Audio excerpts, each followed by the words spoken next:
जय श्री राधे। वैशाख महात्म 27वां अध्याय। मैथिली कहने लगे कि वैशाख मास में कौन सी तिथियां अत्यंत पुण्य कारक है, उसमें क्या क्या दान करना चाहिए और किसने इनको प्रख्यात किया।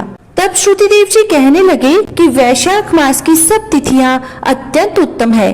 प्रत्येक तिथियों में किया गया दान कई गुना फल देने वाला है। संपूर्ण तीर्थ करने से जो फल प्राप्त होता है, वैसा ही फल एक एक तिथि में स्नान, दान, तप, होम, पूजन आदि से प्राप्त होता है। कथा श्रवण करने से तत्काल मुक्ति मिलती है। रोगी तथा पीड़ित भी इस कथा के श्रवण से कृतकृत्य हो जाते हैं। जो कोई बिना स्नान, दान इन दिनों को व्यतीत करता है, उसको गोवध, कृतघ्न, पितृघाती तथा आत्मघात का पाप लगता है। जल स्वाधीन है तथा शरीर भी स्वाधीन है, फिर स्नान में संकोच क्यों किया जाए।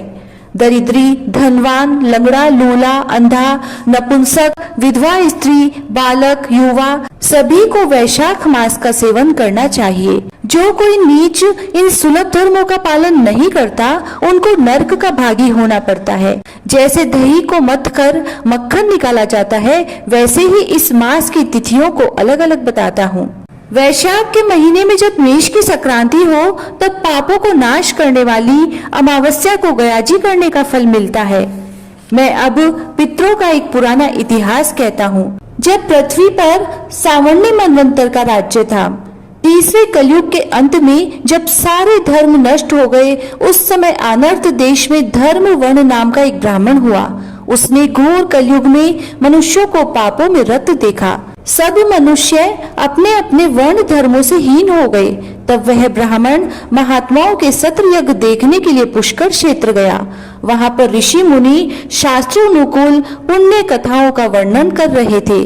कोई कोई कलयुग की प्रशंसा भी कर रहे थे कि सतयुग में भगवान 1 वर्ष की तपस्या से प्रसन्न होते थे, तो त्रेता में 1 मास और द्वापर में 1 पक्ष में, परंतु कलयुग में उससे 10 गुना फल प्रभु के स्मरण से ही हो जाता है। कलयुग में थोड़ा सा पुण्य कर्म भी बहुत अधिक फल देता है।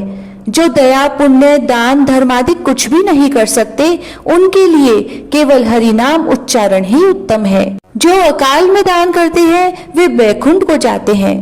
वहाँ पर जब यह प्रसंग हो रहा था, तो नारद जी एक हाथ में शीश और दूसरे हाथ में जिह्वा पकड़कर उन्मत्त की तरह खूब हंसने व नाचने लगे। सबने आश्चर्य से पूछा कि नारद जी, इसका क्या कारण है। नारद जी ने उसी अवस्था में उत्तर दिया कि निसंदेह कलयुग प्रशंसनीय है, क्योंकि केशव भगवान केवल स्मरण मात्र से ही प्रसन्न हो जाते हैं।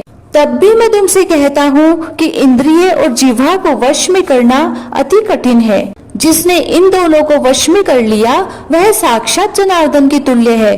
अतः इस कलयुग के आगमन पर तुम्हारा यहाँ ठहरना ठीक नहीं। सो पाखंड में भूमि को त्याग कर अन्यत्र कहीं जाकर विचरना चाहिए। वे सब मुनि ऐसे वचन सुन यज्ञ समाप्त कर अन्यत्र पर्वतों पर चले गए।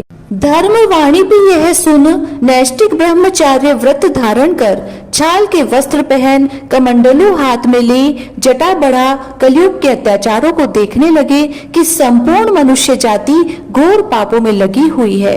ब्राह्मण, सन्यासी तथा शूद्र सभी पाखंडी हो गए हैं। 27वां अध्याय समाप्त। जय श्री राधे।